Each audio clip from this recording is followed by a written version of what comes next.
ನಮಸ್ಕಾರ, ತಿಳಿಯೋಣಬ ಕನ್ನಡ ಯೂಟ್ಯೂಬ್ ಚಾನಲ್ಗೆ ಸ್ವಾಗತ. ನಾನು ಲೇಖನ ಶ್ರೀನಿಧಿ. ಇವತ್ತಿನ ತರಗತಿಯಲ್ಲಿ ನಾನು ಷಟ್ಪದಿ ಅಂದರೆ ಏನು, ಷಟ್ಪದಿಯ ವಿಧಗಳು ಯಾವ್ದ್ಯಾವುದು ಅಂತ ತಿಳಿಸ್ಕೊಡ್ತಾ, ಮೊದಲನೇದು ಶರಷಟ್ಪದಿ ಅಂದರೆ ಏನು ಅಂತ ತಿಳಿಸ್ಕೊಡ್ತೀನಿ. ಷಟ್ ಅಂತ ಹೇಳಿದ್ರೆ 6, ಪದಿ ಅಂತ ಹೇಳಿದ್ರೆ ಸಾಲು. 6 ಸಾಲಿನ ಪದ್ಯವನ್ನು ನಾವೇನಂತ ಕರಿತೀವಿ, ಷಟ್ಪದಿ ಅಂತ ಹೇಳಿ ಕರಿತೀವಿ. ಷಟ್ಪದಿಯಲ್ಲಿ ಒಟ್ಟು 6 ಸಾಲುಗಳು ಇರುತ್ತೆ ಅಲ್ವಾ. 6 ಸಾಲುಗಳಲ್ಲಿ ಮೊದಲ 3 ಸಾಲುಗಳನ್ನು 6 ಸಾಲುಗಳಲ್ಲಿ ಮೊದಲ 3 ಸಾಲುಗಳನ್ನು ನಾವು ಪೂರ್ವಾರ್ಧ ಅಂತ ಹೇಳಿ ಕರಿತೀವಿ.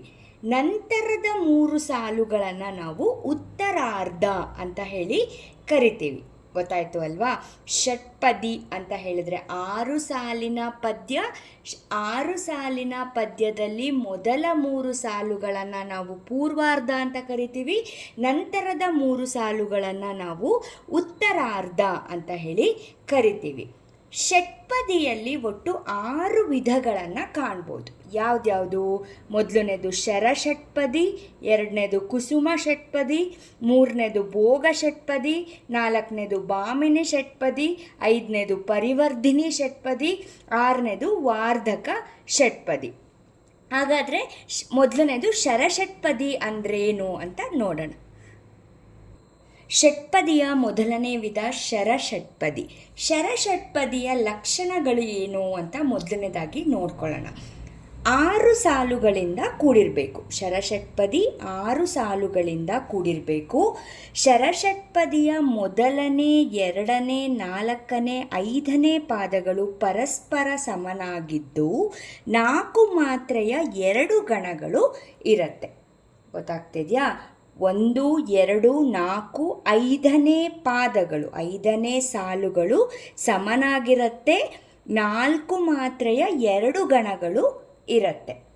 3 ಮತ್ತು 6ನೇ ಪಾದಗಳು ಪರಸ್ಪರ ಸಮನಾಗಿದ್ದು 4 ಮಾತ್ರೆಯ 3 ಗಣಗಳು ಇರುತ್ತೆ. 3 ಮತ್ತು 6ನೇ ಪಾದಗಳು ಪರಸ್ಪರ ಸಮನಾಗಿದ್ದು 4 ಮಾತ್ರೆಯ 3 ಗಣಗಳು ಇರುತ್ತೆ. ಇದು ಶರಷಟ್ಪದಿಯ ಲಕ್ಷಣಗಳು. ಜೊತೆಗೆ ನಾನು ಹಿಂದಿನ ತರಗತಿಯಲ್ಲಿ ಹೇಳಿದ್ದೆ, ಷಟ್ಪದಿಯ 3ನೇ ಮತ್ತು 6ನೇ ಸಾಲಿನ ಕೊನೆಯ ಅಕ್ಷರ ಗುರು ಆಗಿರಬೇಕು ಅಂತ. ಅದು ನೆನಪಲ್ಲಿದೆ ಅಲ್ವಾ. ಈಗ ನಾನು ಉದಾಹರಣೆಯನ್ನು ಕೊಡೋದ್ರ ಮೂಲಕ ಎಕ್ಸ್ಪ್ಲೈನ್ ಮಾಡ್ತೀನಿ, ಓಕೆನಾ? ಇಲ್ಲಿ ನೋಡಿ, ಶರಷಟ್ಪದಿಗೆ ಒಂದು ಪದ್ಯವನ್ನು ಉದಾಹರಣೆಯಾಗಿ ಬರೆದಿದ್ದೀನಿ. ಶರಷಟ್ಪದಿಯ ಲಕ್ಷಣಗಳಲ್ಲಿ ಮೊದಲನೇ ಲಕ್ಷಣ ಏನು? 6 ಸಾಲುಗಳಿಂದ ಕೂಡಿರಬೇಕು. 1, 2, 3, 4, 5, 6 6 ಸಾಲುಗಳಿಂದ ಕೂಡಿದೆ ಅಲ್ವಾ. ಈಗ ಮೊದಲನೇದಾಗಿ ಲಘು ಗುರುವನ್ನು ಹಾಕ್ಬಿಡೋಣ. ಈ ದೀರ್ಘಸ್ವರ, ಹಾಗಾಗಿ ಇದಕ್ಕೆ ಗುರು, ಲಘು, ಲಘು, ಲಘು, ಲಘು, ಲಘು, ಲಘು. ದೀರ್ಘಸ್ವರ, ಸೊ ಗುರು, ಲಘು, ಲಘು, ಲಘು, ಲಘು, ಲಘು, ಲಘು. ಗುರು, ಲಘು, ಲಘು, ಗುರು, ಲಘು, ಲಘು, ಗುರು, ಲಘು, ಲಘು, ಗುರು.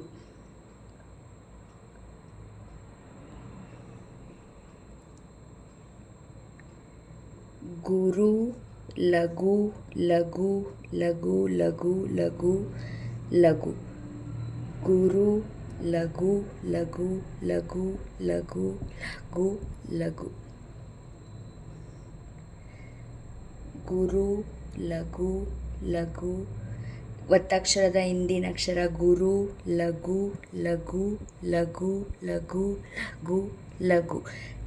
ಷಟ್ಪದಿಯ 3ನೇ ಮತ್ತು 6ನೇ ಸಾಲಿನ ಕೊನೆಯ ಅಕ್ಷರ ಗುರು ಆಗಿರಬೇಕು. ಈಗ ಶರಷಟ್ಪದಿಯಲ್ಲಿ 4 ಮಾತ್ರೆಯ ಗಣಗಳು ಬರಬೇಕು. 4 ಮಾತ್ರೆಯ ಹಾಗೆ ಗಣವನ್ನು ವಿಂಗಡಣೆ ಮಾಡಬೇಕು. ಇದು ಎಷ್ಟು ಬೆಲೆ ಅಂತ ಹೇಳಿದ್ದೆ ಲಘು ಗುರು ಹಾಕಬೇಕಾದ್ರೆ? 2 ಅಂತ ಹೇಳಿದ್ದೆ. ಇದು 1, ಹಾಗಾಗಿ 2, 3, 4, 1, 2, 3, 4, 2, 3, 4 1 2 3 4 2 3 4 2 3 4 2 3 4 2 ಇದಕ್ಕೆ ಏನು ಹಾಕಬಾರ್ದು, ಇದೇ ಥರನೇ ಬರಬೇಕು. 2 3 4 1 2 3 4 2 3 4 1 2 3 4 2 3 4 2 3 4 1 2 3 4. ಇವಾಗ ನೋಡಿ 4 4 ಮಾತ್ರೆಗಳು ಬರಬೇಕು. ಗೊತ್ತಾಗ್ತಿದೆ ಅಲ್ವಾ? ಎರಡನೇ ಲಕ್ಷಣ ಏನು?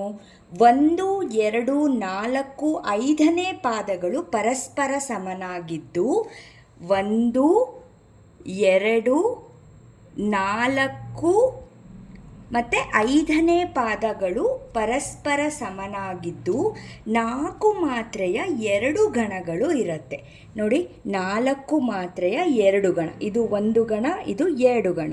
ಇಲ್ಲಿ ನೋಡಿ, 1 ಗಣ 2 ಗಣ, 1 2 4 ಮತ್ತು 5ನೇ ಪಾದಗಳಲ್ಲಿ 4 ಮಾತ್ರೆಯ 2 ಗಣಗಳು ಇರುತ್ತೆ. ಅರ್ಥ ಆಗ್ತಿದೆ ಅಲ್ವಾ?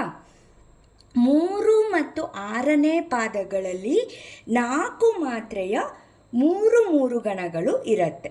ಇಲ್ಲಿ ನೋಡಿ, 2 3 4 1 2 3 ಜೊತೆಗೆ ಒಂದು ಗುರು ಇರುತ್ತೆ. ಅರ್ಥ ಆಗ್ತಾ ಇದೆಯಾ?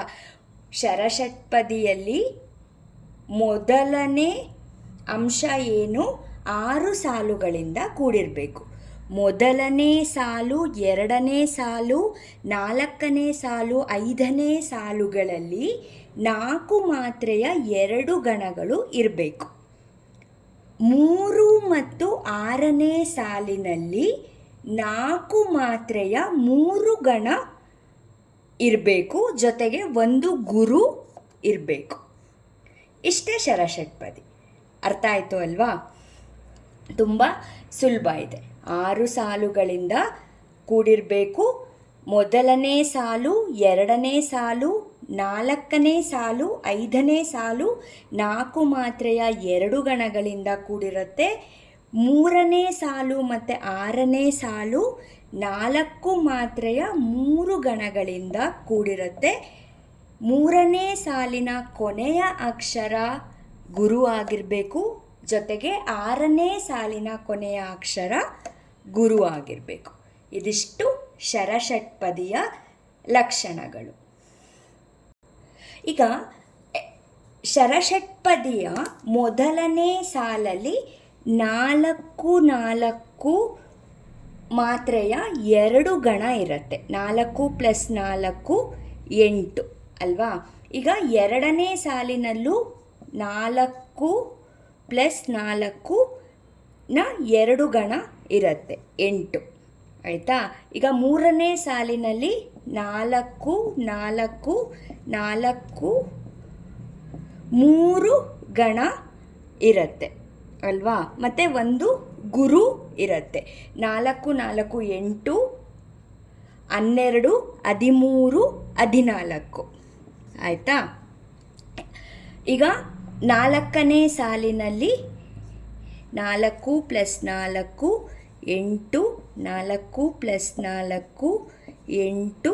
6ನೇ ಸಾಲಿನಲ್ಲಿ 4 + 4 + 4 ಒಂದು ಗುರು = 14. ಇದಿಷ್ಟನ್ನು ಕೂಡಿಸಿದಾಗ ಎಷ್ಟು ಬರುತ್ತೆ? 60 ಮಾತ್ರೆಗಳು ಬರುತ್ತೆ. ನಿಮಗೆ ಕಾಂಪಿಟೇಟಿವ್ ಎಕ್ಸಾಮಲ್ಲಿ ಕೇಳ್ತಾರೆ, ಶರಷಟ್ಪದಿಯಲ್ಲಿರುವ ಒಟ್ಟು ಮಾತ್ರೆಗಳ ಸಂಖ್ಯೆ ಎಷ್ಟು? ಒಟ್ಟು ಮಾತ್ರೆಗಳ ಸಂಖ್ಯೆ ಎಷ್ಟು? 60. ಅರ್ಥ ಆಯ್ತಾ? ಶರಷಟ್ಪದಿಯಲ್ಲಿ ಒಟ್ಟು 6 ಸಾಲುಗಳು ಇರುತ್ತೆ. ಮೊದಲನೇ, 2ನೇ, 4ನೇ, 5ನೇ ಸಾಲುಗಳಲ್ಲಿ 4 ಮಾತ್ರೆಯ 2 ಗಣಗಳಿರುತ್ತೆ. 3ನೇ ಮತ್ತು 6ನೇ ಸಾಲಿನಲ್ಲಿ 4 ಮಾತ್ರೆಯ 3 ಗಣಗಳು ಇರುತ್ತೆ. ಅರ್ಥ ಆಯಿತು ಅಲ್ವಾ? ಶರಷಟ್ಪದಿಯ ಒಟ್ಟು ಮಾತ್ರೆಗಳ ಸಂಖ್ಯೆ 60. ಇದಿಷ್ಟು ಶರಷಟ್ಪದಿಯ ಬಗ್ಗೆ ಮಾಹಿತಿ. ಈ ಮಾಹಿತಿ ನಿಮಗೆ ಇಷ್ಟ ಆಗಿದರೆ ಲೈಕ್ ಮಾಡಿ, ಶೇರ್ ಮಾಡಿ, ವಿಡಿಯೋನ ಸಬ್ಸ್ಕ್ರೈಬ್ ಮಾಡಿಕೊಂಡು ನೋಡಿ, ಸಪೋರ್ಟ್ ಮಾಡಿ. ನೆಕ್ಸ್ಟ್ ವಿಡಿಯೋದಲ್ಲಿ ಕುಸುಮ ಷಟ್ಪದಿ ಅಂದ್ರೇನು ಅಂತ ತಿಳಿಸ್ಕೊಡ್ತೀನಿ. ನಮಸ್ಕಾರ.